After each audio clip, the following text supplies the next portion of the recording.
Who is amazing. He is what I'd call a true musician. I think he's the best in the country, best performer. Being on stage is the best place to be, ever.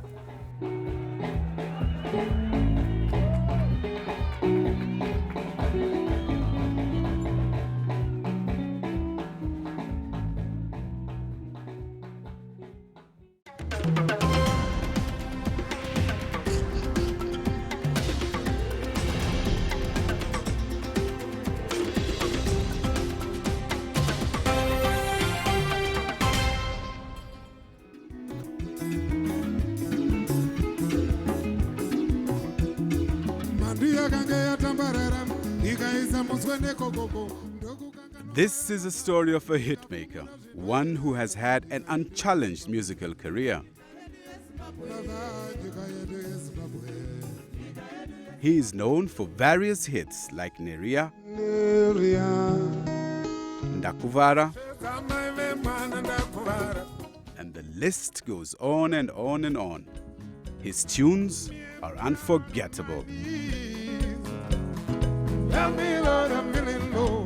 In a span of more than 40 years, this man has over 60 albums to his credit. His name, Oliver Mtukudzi.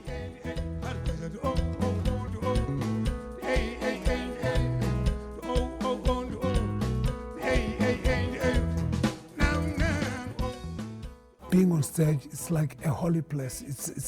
It's somewhere where you showcase what you can do best. Not everybody is able to go on stage.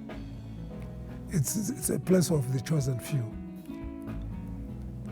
So it's a special place.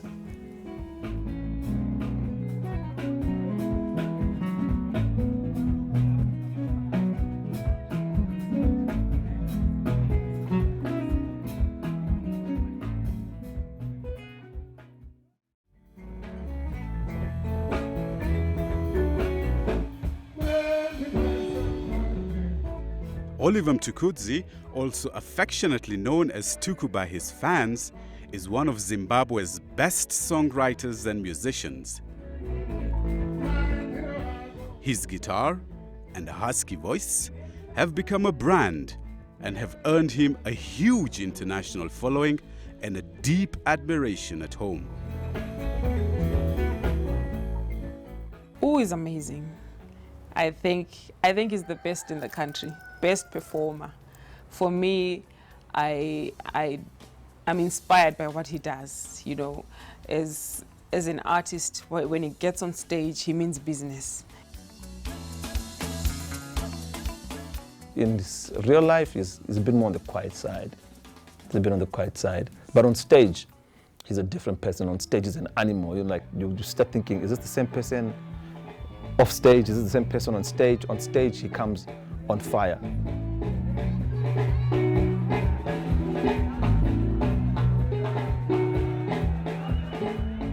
I'm a self-taught guitarist, and when I learned the guitar, I think I must have learned it the wrong way. And a lot of guitarists and so on used to say, hey, he's not a good player, you can't play like that, you have to play it like this.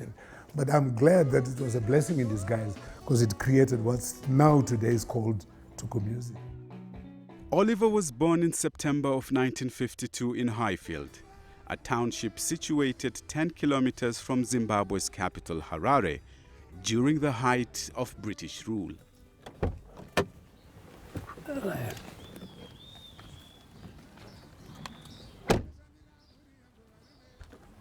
Magadi.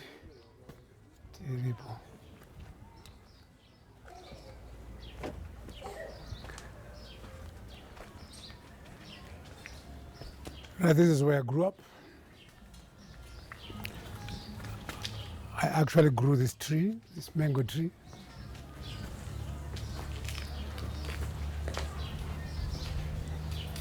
This is home now. We all grew up here, and as the eldest son, I was also responsible of educating the younger peers. So this is where I grew up. Tuku was born into a musical family. His parents met at a choir competition, and eventually this talent was passed down to him and his younger brother, Robert Mtukudzi. Well, during the time when I grew up, I used to sing. I had this passion of singing a song that nobody else knows. So I used to create my own songs and sing. And of course, the way I was influenced by my parents were also singers. I think the most disappointing point that my father had with me in music is when we stole his clothes and put on, and because we were not, as youngsters, we were not allowed in the beer hall, and there was a band called Harare Mambos that used to play in the nearby beer hall. And I took my young brother, we went there, and Mr. Jangano gave me a chance to get hold of an electric guitar on stage. And me and my brother, and we played there, and people were happy. Now, the next day, my father's friends told my father that, oh, your son was in the beer hall, he was playing for us, it was very good. That's the only time I was hit by my father. During the 1950s, all through to the 1970s, many African countries waged war against white imperialism. Zimbabwe was no exception to this reality. After years of struggle, the country freed itself of white rule in April of 1980, with Robert Mugabe as its first prime minister. When I left school, I stayed for about 3.5 years or so without getting a job. And the system then never really accommodated applications from blacks. So that was painful, but that's how the life was then. The regime then didn't think of art to be a weapon against them. So they allowed us to sing. And it was all up to the artist to pass on the messages that would help him or help the nation grow and understand the situation we were in. So artists like me, we used proverbs, idioms, and we knew that a Shona-speaking person would understand exactly what we're talking about without really mentioning the meaning.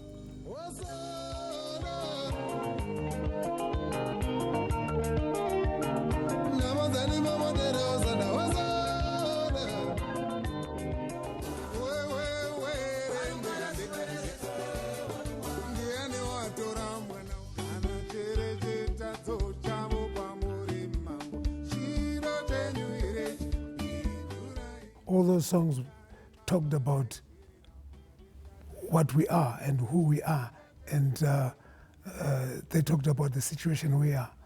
That it's not a right for somebody else to determine your destiny.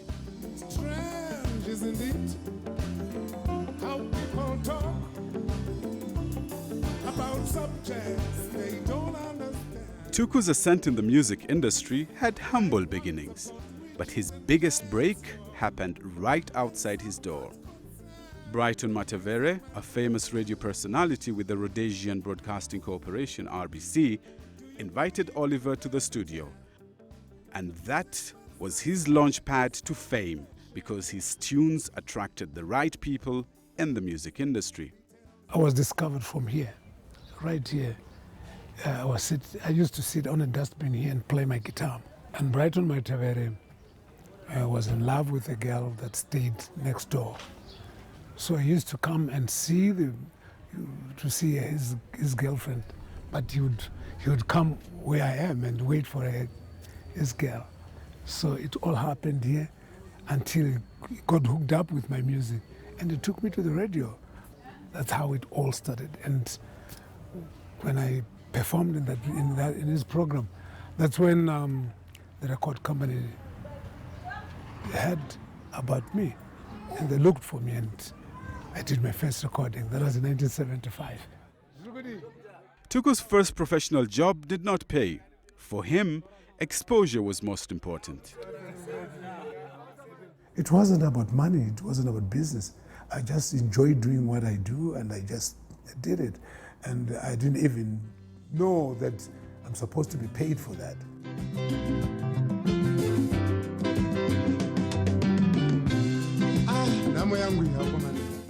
Ndipewo Zano, which means Give Me Advice, was Oliver's first album, which he released in 1975. And from then on, Oliver and his band, the Black Spirits, continued scaling the charts. Today, Oliver has walked down memory lane. This is Mushandira Palmway Hotel, a place where all the action happened. Most musical giants of the time performed here. This is Simon Chimbedu and Macheso. This is also where Oliver's career solidified. And for over a decade, the walls of this hotel became home for the Black Spirits. And one of the memories of this place is when we took equipment upstairs.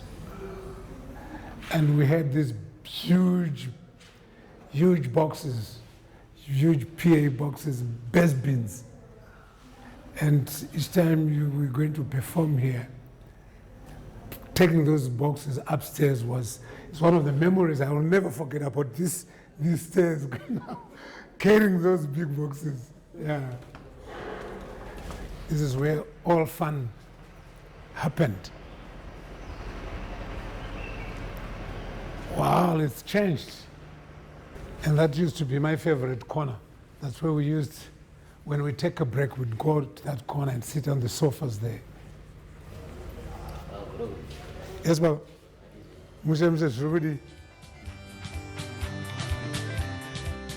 The hits came streaming in year after year, and he did not disappoint.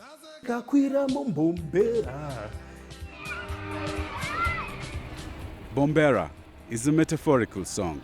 Oliver compares life's social classes to a train. So Bombera in that song, that's why he even spoke of the noise, the hey kacha kacha, hey kocho kocho. Because when you're in there, it's just anything goes, and you can't complain because you've paid for Bombera. But if you're in first class, you expect comfort.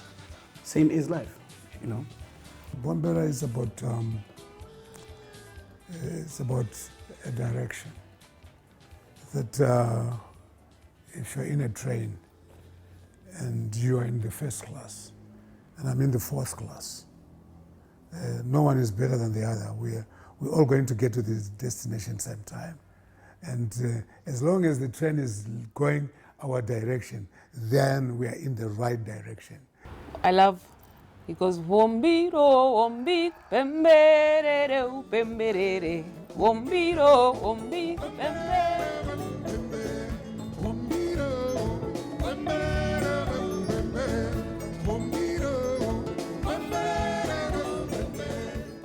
It's at that part of the song, he's just making chants, trying to get people to feel the music, you know, get it into the system. So it's my favorite part of the song.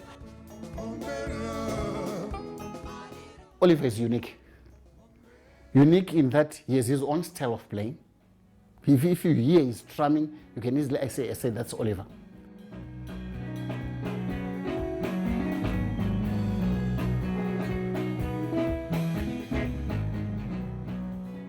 He sings about real life.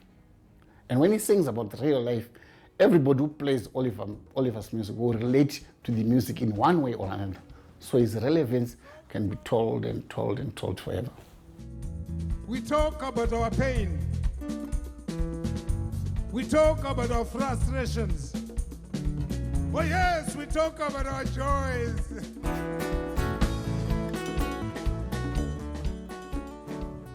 Why do we sing? Why is there art? Art is to give life and hope to the people. Art is for healing the broken hearts. Like as Zimbabweans, you don't get to sing a song when you have nothing to say. As Oliver and the Black Spirits became bigger by the day, disaster loomed.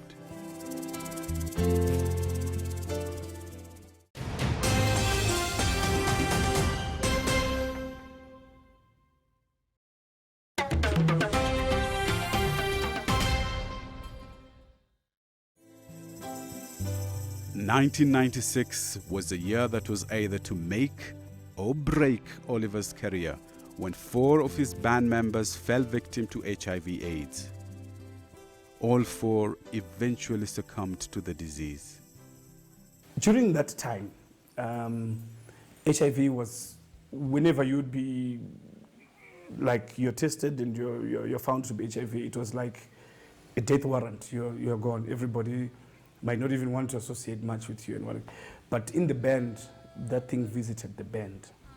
So people were just going to the extent where instead of feeling the pain, that's why he had a song in there which said, it no longer makes sense.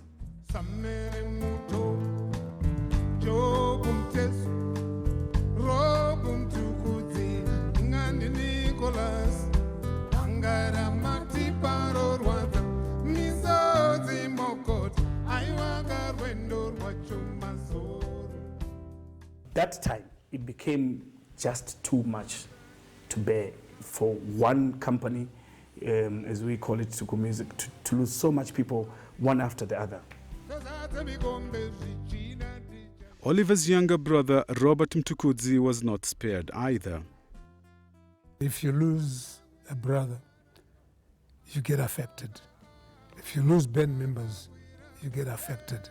I got affected because more so, I lost 4 members of the band, including my brother, in a space of 2 months. And that was a big blow in my life and in my career. So, yeah, it's not an easy thing. And it's something that you can't, it's something that I have to learn to live with. What shall we do? Since you are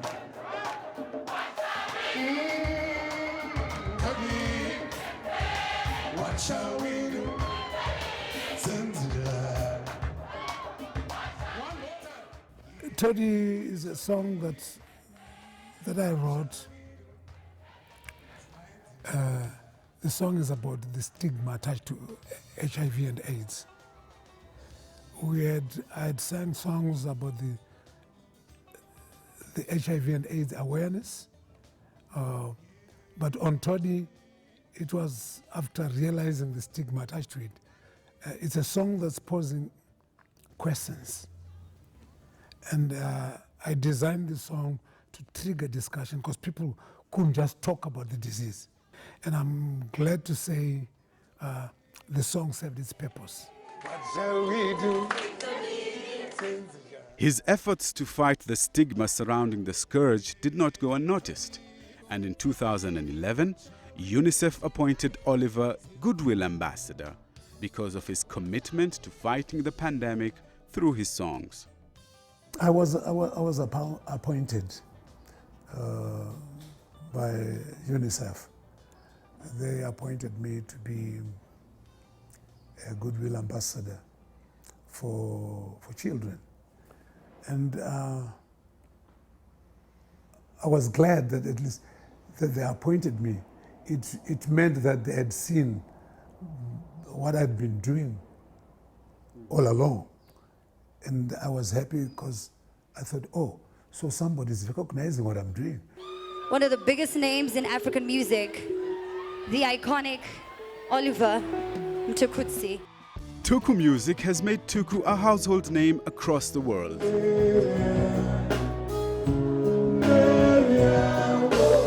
His many years of unwavering dedication to creating music are giving him recognition beyond the borders of Africa.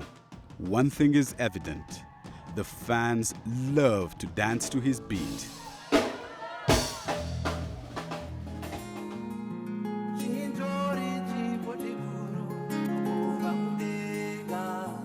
Tuku has been fortunate to share his career with his children. And even though he strongly believes he is not the inspiration behind his children, Selma Mtukudzi thinks otherwise. But I've adopted his captivating way of performing. You want to dance for people. They want to see what you can do. And if you can dance, show it off. That sort of thing is mainly what I learned from him, what I took also for myself. Some come and say, oh, your children are following your steps. That's not true. I have my own steps, and my children have their own steps. God doesn't duplicate talent, so they can't be me. They have to be themselves.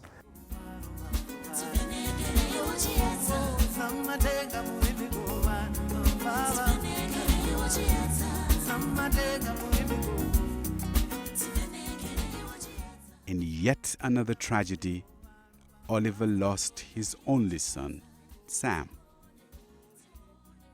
He died in a car crash on his way home from the airport. Sam was at the peak of his career and was his father's pride. Not many knew if Oliver would survive this loss. About the departure of Sam, it touched him a lot. And the sad part of it, I was one of the two people who attended the scene of the accident. Our problem now was how to tell Oliver.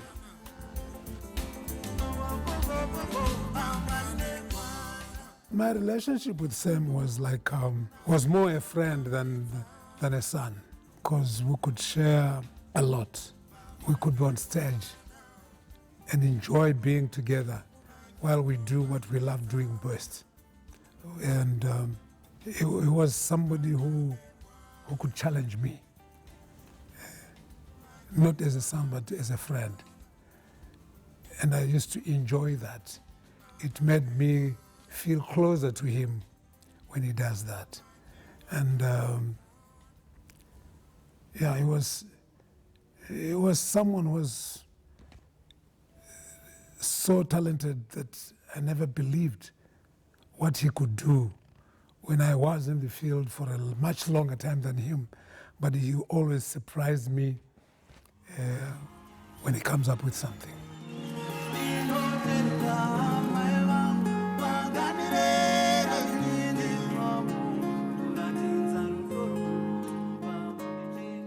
It was such a huge blow. It took a long time for him to recover. I'm not saying he's recovered. He goes through challenges sometimes, you know, when he thinks about the son, where Sam would have been right now. And they're very good friends as father and son. But unfortunately, Sam left us too early. I would say he left us too early. He was a very talented boy, and he loved his father very much. But unfortunately, you know, life took him away.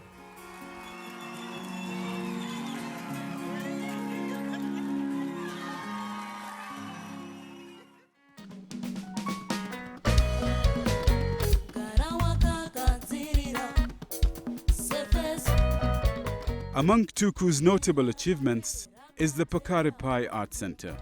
His inspiration to build the art center came from his own experience. Growing up, he did not receive support from his parents to pursue music. But now, he is trying to help the youth by giving them the platform to express their art. This is my legacy, I think. Pakare Paye Arts Center. That's the legacy I'm leaving behind for these youngsters to have somewhere they can showcase what they can do best. If you go to Pakare Paye, you see somebody who has a vision. First time he took me there and said, Bob, I'm going to turn this into an arts cultural center. I looked at him and said, oh boy, It was an almost junkyard.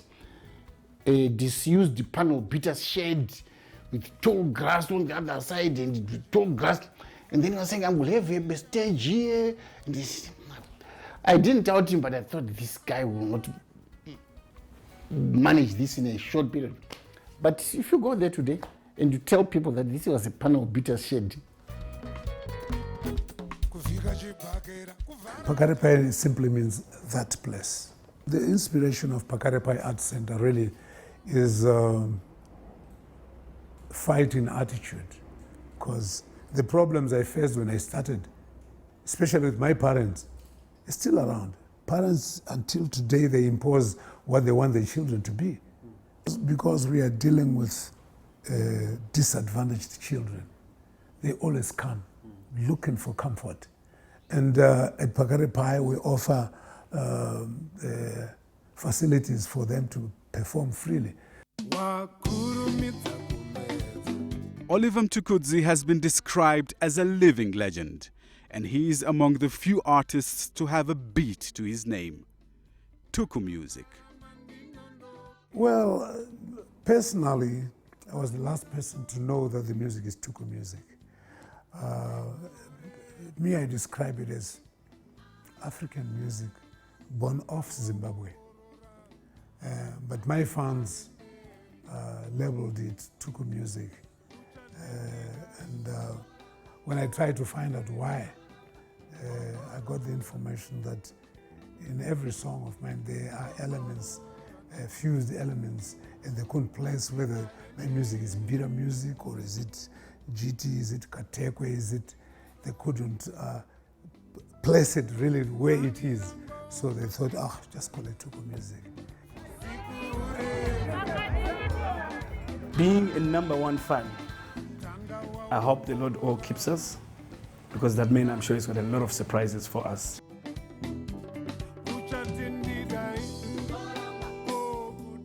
Legacy, you have said. There is one statement that Oliver always says. Oliver says, if you produce a piece of art and it hits the market loud, it's not you, the individual, it's the art. He's a philosopher. So I think I want Oliver to be recognized and remembered as a philosopher. Oh, my dad's legacy. He's put Zimbabwe on the map. He's been the biggest art, export in Zimbabwe. And all artists right now look up to him to get to his level, and hopefully surpass. But he's set a standard for so many of us that we can do it. We can reach, all these levels and get even beyond. So he's been an amazing inspiration to the arts industry in Zimbabwe, and I believe in Africa as a whole. His musical journey has been inspiring in laughter and even tears, but through it all, he still remains the hitmaker. Life is not about regrets. Life is about defeating challenges. It's only challenges, no regrets now.